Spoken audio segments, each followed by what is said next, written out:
Hola, hola, bienvenidos al quinto capítulo del curso de mecánica orbital.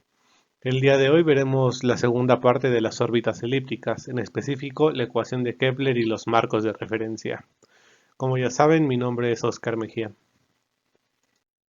¿Y qué veremos hoy? Bueno, pues hoy veremos la ecuación de Kepler para definir el movimiento alrededor de una órbita. Este movimiento, bueno, la ecuación de Kepler nos ayuda a definir el movimiento en función del tiempo y ahorita lo veremos. Veremos los marcos de referencia, sistema de coordenadas geográfico, geocéntrico y heliocéntrico. También veremos un ejercicio de aplicación de los conceptos que hemos visto en las últimas sesiones. Comencemos viendo la ecuación de Kepler. Y primero comencemos con un pequeño planteamiento. Ya tenemos o ya hemos visto anteriormente varios parámetros fundamentales, el periodo t, el semieje mayor a y la excentricidad e, y también conociendo el tiempo cuando el objeto pasa por el periastro, nos planteamos la siguiente pregunta: ¿dónde se encontrará el planeta en un tiempo t? Es decir, a partir de que nuestro satélite cruce el periastro, ¿dónde se encontrará transcurrido cierto tiempo? ¿En qué punto de la órbita? Para un caso circular es sencillo, puesto que el periodo es proporcional al tiempo transcurrido. Por ejemplo, si tenemos una órbita circular cuyo periodo es de 100 minutos, entonces es fácil saber que estará a un cuarto de la órbita cuando hayan transcurrido 25 minutos. Pero en el caso de una órbita elíptica esto se complica bastante, porque la segunda ley de Kepler nos dice que la velocidad no es constante en una órbita, y eso plantea un problema. Pero Kepler encontró la forma de expresar la anomalía verdadera en una función del tiempo. Y lo que vamos a ver aquí es una forma muy sencilla, la verdad es de lo más sencillo que lo que vamos a ver aquí. Continuemos con la ecuación de Kepler. Veamos este diagrama y voy a poner el puntero. Este diagrama nos va a ayudar a entender mejor la ecuación de Kepler.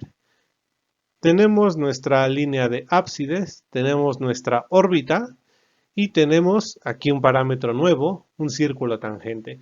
Como se dan cuenta, está cortado a la mitad. Como tal, nuestra órbita es una órbita elíptica que tendría más o menos esa forma. Aquí está nuestro planeta de masa mayor, podríamos decir que es la Tierra, y aquí un satélite. Una herramienta que Kepler utiliza para esto es un círculo tangente. ¿Pero tangente a qué? Bueno, este círculo es tangente al periastro y al apoastro cuando el ángulo de anomalía verdadera es de 0 grados y de 180 grados respectivamente. Ahí es tangente nuestro círculo. Entonces, ¿para qué nos sirve este círculo? Bueno, comencemos haciendo el siguiente trazo. Donde sea que se encuentre nuestro satélite, tracemos una línea perpendicular a la línea de ábsides. 90 grados es el ángulo que forma esta línea que trazamos con la línea de ábsides. Y después de eso, marquemos el centro del círculo tangente. En este caso, el cruce de esta línea morada y la línea punteada es el centro del círculo tangente. Y por último, hay que trazar la intersección entre el centro del círculo tangente y el borde del círculo donde se cruza con nuestra recta perpendicular. Se puede ver aquí claramente que ese punto del que les estoy hablando es aquel que corresponde a la línea perpendicular que se traza sobre el planeta y a la línea que va del centro del círculo hacia la intersección de esa línea con el círculo tangente. Aquí aparece un nuevo ángulo, E. A ese ángulo se le conoce como la anomalía excéntrica y es lo que se usa para definir una órbita en función del tiempo. Como tal, aquí tenemos, bueno, esto ya lo hemos visto anteriormente, pero tenemos nuestro vector de posición y nuestra anomalía verdadera, Z. Estas son tres ecuaciones fundamentales para definir una órbita en función del tiempo. Como tal, las que nos interesan son estas dos, las de la derecha, donde nos dice que existe una excentricidad media que es igual a la anomalía excéntrica menos la excentricidad de la elipse por el seno de esta anomalía excéntrica.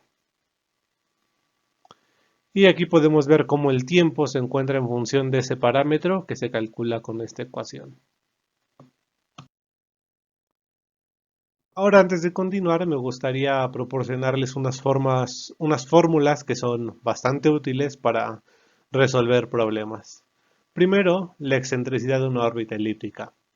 Nos dice esta fórmula que la excentricidad es igual a el radio del apoastro menos el radio del periastro sobre el radio del apoastro más el radio del periastro.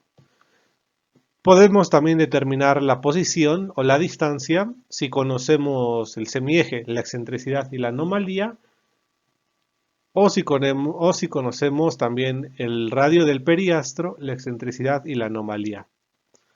Aquí hay una forma de la fórmula, donde la distancia es igual a el semieje mayor multiplicado por 1 menos la excentricidad al cuadrado sobre 1 más la excentricidad por el coseno de la anomalía verdadera. Podemos determinar los parámetros de una órbita elíptica si conocemos dos puntos en la órbita, y esto es sumamente importante. Gran parte de la bibliografía que les he mostrado trae capítulos enteros dedicados a esto, a determinar los parámetros en dos puntos de la órbita. Considero que no es necesario entrar en detalles de esos temas por ahora, pero mientras tanto les dejo unas fórmulas.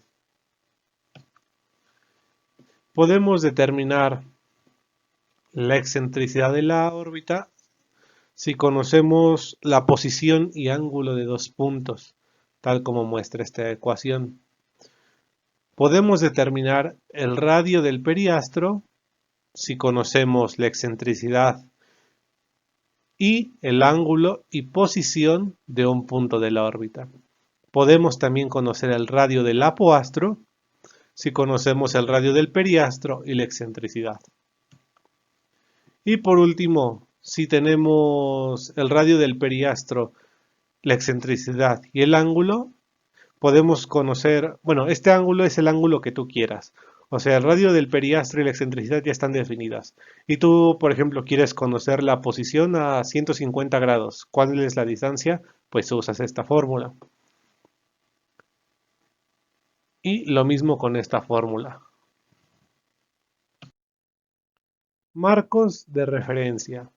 Bueno, hay diferentes marcos de referencia y les voy a mostrar con cuál vamos a estar trabajando. Pero antes vamos a hacer un pequeño repaso bastante rápido.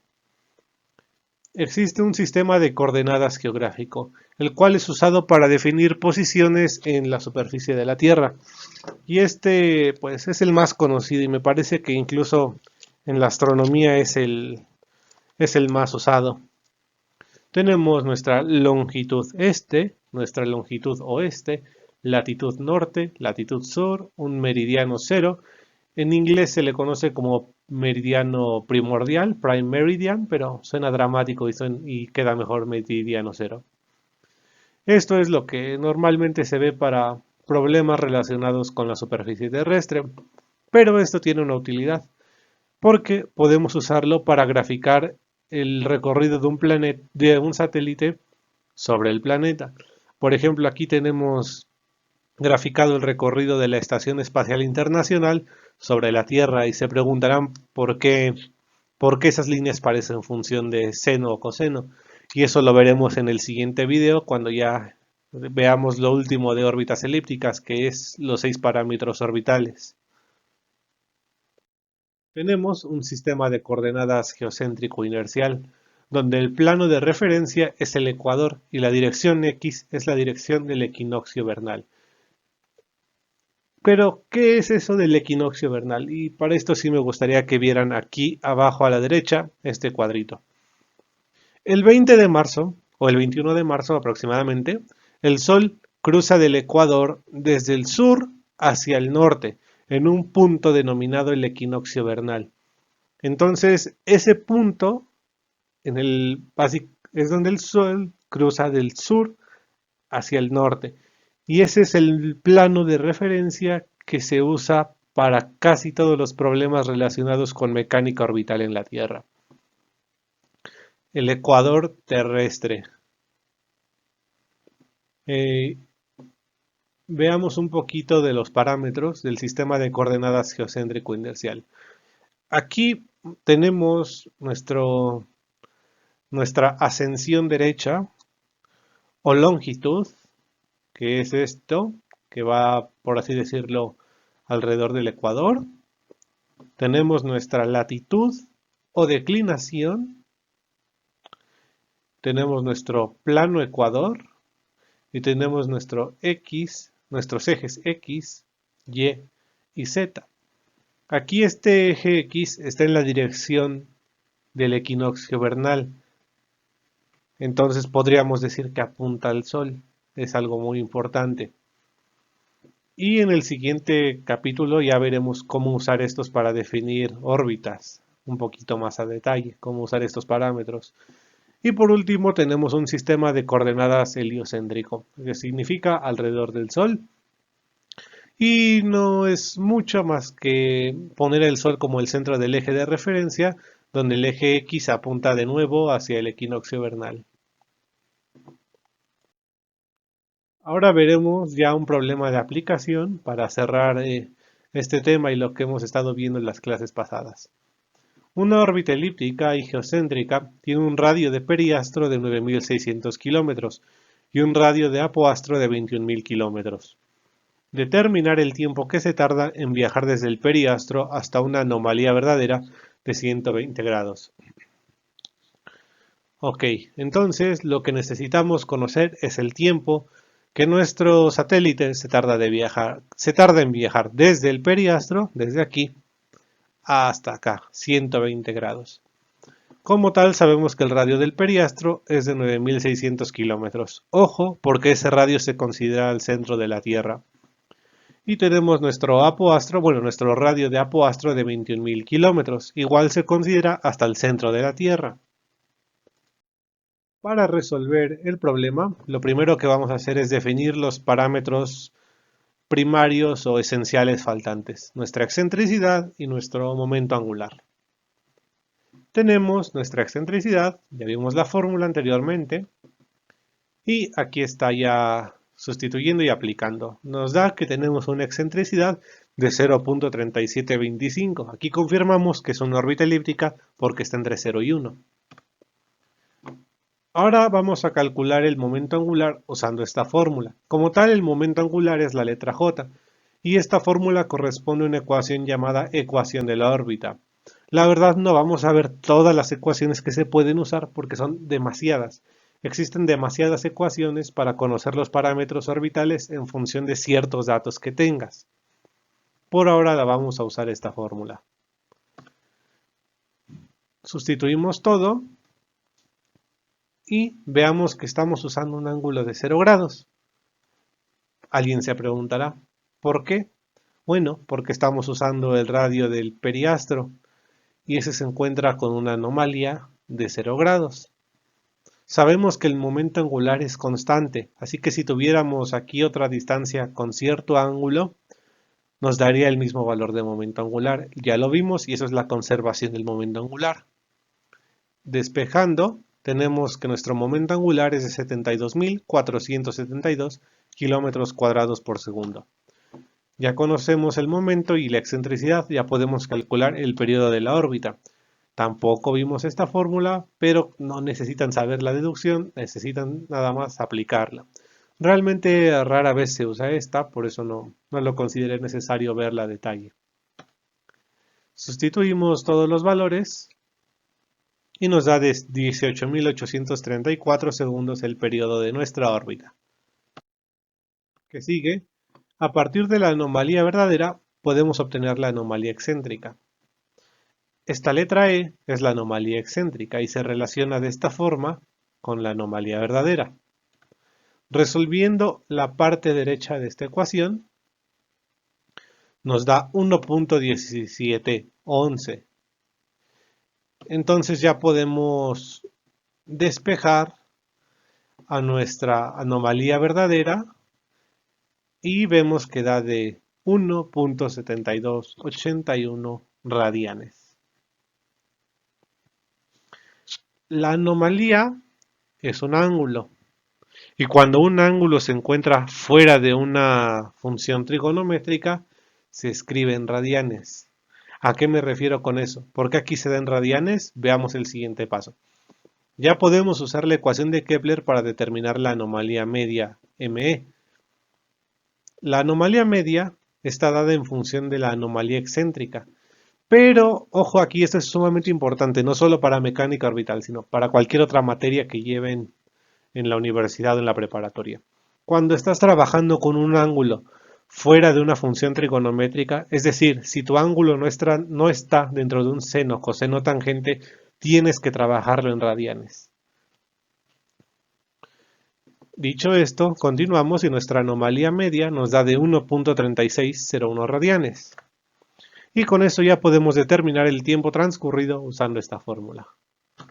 Sustituimos, aplicamos y nos da que el tiempo transcurrido hasta los 120 grados de anomalía es de 4077 segundos o 1.13 horas. Eso sería todo el problema. Entonces, ¿qué hemos visto hoy? Hemos visto que se puede conocer el tiempo que se tarda en llegar a cierto punto en una órbita usando la ecuación de Kepler. Se emplea un círculo tangente al perigastro y al apoastro. Existen muchas formas de determinar órbitas conociendo solamente dos parámetros. Como ya les dije, capítulos enteros de libros dedicados a esto. Y la verdad no quiero entrar en detalles con esto de la ecuación de Kepler y determinar formas, porque en un momento estamos haciendo un ejercicio sencillo y para el otro momento entramos en detalle y tenemos que usar métodos numéricos, el método de Newton, tendríamos que armar Excel o hacer programas en MATLAB. Y considero que para lo que llevamos de curso todavía no estamos listos para ver eso. También ya sabemos que el ecuador será el plano de referencia para las órbitas terrestres. Y eso sería todo el día de hoy. Muchísimas gracias por ver el video.